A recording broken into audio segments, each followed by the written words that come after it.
नमस्कार दोस्तों, आप सभी का हमारे चैनल पर स्वागत है। अगर आप हमारे चैनल पर नए हैं तो चैनल को जरूर सब्सक्राइब करें। दोस्तों, आज हम आपको भगवती अन्नपूर्णा की कथा सुनाएंगे कि आखिर भगवान शिव शंकर को अन्नपूर्णा से भिक्षा क्यों मांगनी पड़ी और कौन है माता अन्नपूर्णा। तो वीडियो को अंत तक जरूर देखना। तो दोस्तों, मार्गशीर्ष माह की पूर्णिमा को माँ भगवती के अन्नपूर्णा स्वरूप की पूजा का विधान है।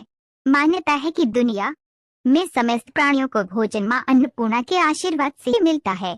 जो भी भक्त अन्नपूर्णा जयंती के दिन सच्चे दिल से व्रत रखता है और विधि विधान से पूजा करता है, उनके घर में कभी भी खाने पीने की कोई कमी नहीं रहती और उनका घर हमेशा सुख संपत्ति से भरा रहता है। पौराणिक कथा के अनुसार एक बार पृथ्वी पर मानव जाति का जीवन बचाने के लिए शिव जी ने भी माँ अन्नपूर्णा से अन्न की भिक्षा ली थी। एक समय की बात है, भगवान शिव कैलाश पर्वत पर योग निद्रा में बैठे हुए थे। उसी समय माता पार्वती उनके पास आकर बड़े ही विनम्र स्वर में भगवान से अनुरोध करने लगी, स्वामी, हमें कैलाश पर एक रसोई की आवश्यकता है। भगवान शिव शंकर ने मुस्कुराते हुए माता पार्वती को मना कर दिया और कहा, देवी, भोजन तो एक प्रकार की आसक्ति ही है और प्राणी मात्र को आसक्तियों का त्याग कर देना चाहिए। यही ब्रह्मा और विष्णु का भी कथन है और यह सच भी है, क्योंकि भगवान ब्रह्मा ने ही माया की रचना की थी।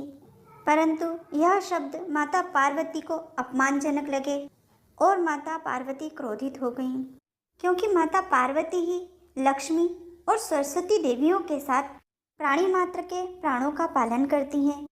माता ने कहा, हे प्रभु, जब मेरे यहाँ कोई आवश्यकता ही नहीं तो मैं यहाँ क्यों रहूँ। ऐसा कहकर भगवती वहाँ से अंतर्ध्यान हो गईं। माता के जाते ही भगवान को उनकी कमी का एहसास होने लगा और इसी कारण भगवान फिर से समाधि में लीन हो गए। इधर सारे संसार में अन्न की कमी हो गई और तीनों लोगों में हाहाकार मच गया। समस्त देवता और गण भगवान श्री गणेश को आगे करके भगवान शिव शंकर के पास पहुँचे। वह सभी सुधा से त्रस्त थे और सभी प्राणी भगवान से याचना करने लगे, भगवान, सृष्टि में कहीं भी अन्न का एक दाना भी नहीं है और हम सब भूख से तड़प रहे हैं।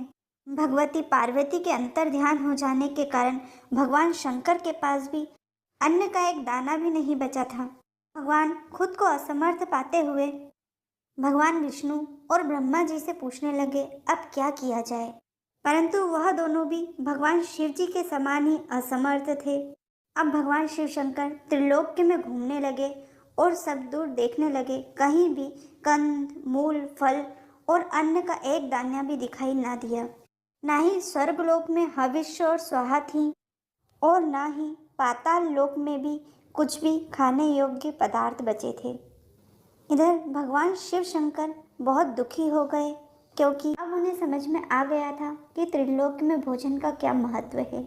जब भगवान अन्न की खोज में भटक रहे थे, तभी भगवान शिव शंकर को एक अघोरी मिला, जो भगवान शिव शंकर को भी अघोरी जानकर कहने लगा, यदि आप भोज्य पदार्थ के लिए इधर उधर भटक रहे हैं तो आपको काशी नगरी में जाना चाहिए। वहाँ एक दिव्य स्त्री ने अपनी रसोई बनाई है, जहाँ सभी भूखों की सुधा शांत होती है। भगवान सदाशिव ने काशी नगरी पहुंचकर देखा कि यह रसोई तो माता पार्वती की है, जो स्वर्ण सिंहासन पे विराजमान है और तीनों लोकों में उनकी आभा जगमगा रही है। यहाँ माता अन्नपूर्णा के स्वरूप में सभी भूखों को भोजन प्रदान कर रही हैं और सभी की सुधा शांत कर रही हैं।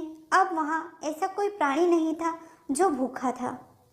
भगवान भोलेनाथ को आया हुआ देख देवी मंद मंद मुस्काने लगी और भगवान भोलेनाथ से बड़े ही मीठे स्वर में बोली, हे प्रभु, आप और ब्रह्मा जी भूख के बंधन में नहीं बंधे हैं, परंतु जो आपके भक्तजन हैं वो भूख के बंधन में बंधे हुए हैं।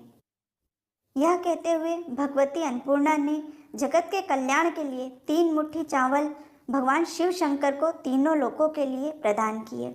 फिर भगवान शिव शंकर ने यह चावल ले जाकर जगत के पालनकर्ता भगवान विष्णु को तीनों लोकों में बांटने के लिए प्रदान किए और भगवान विष्णु ने त्रिलोक की सुधा शांत करने के लिए यह चावल त्रिलोक में 3 भाग में बराबर बराबर बांट दिए।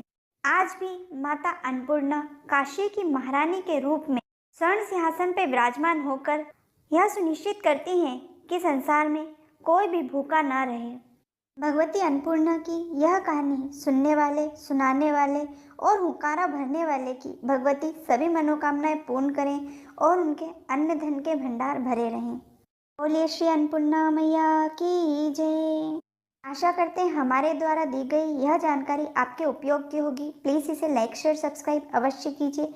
जय माता दी।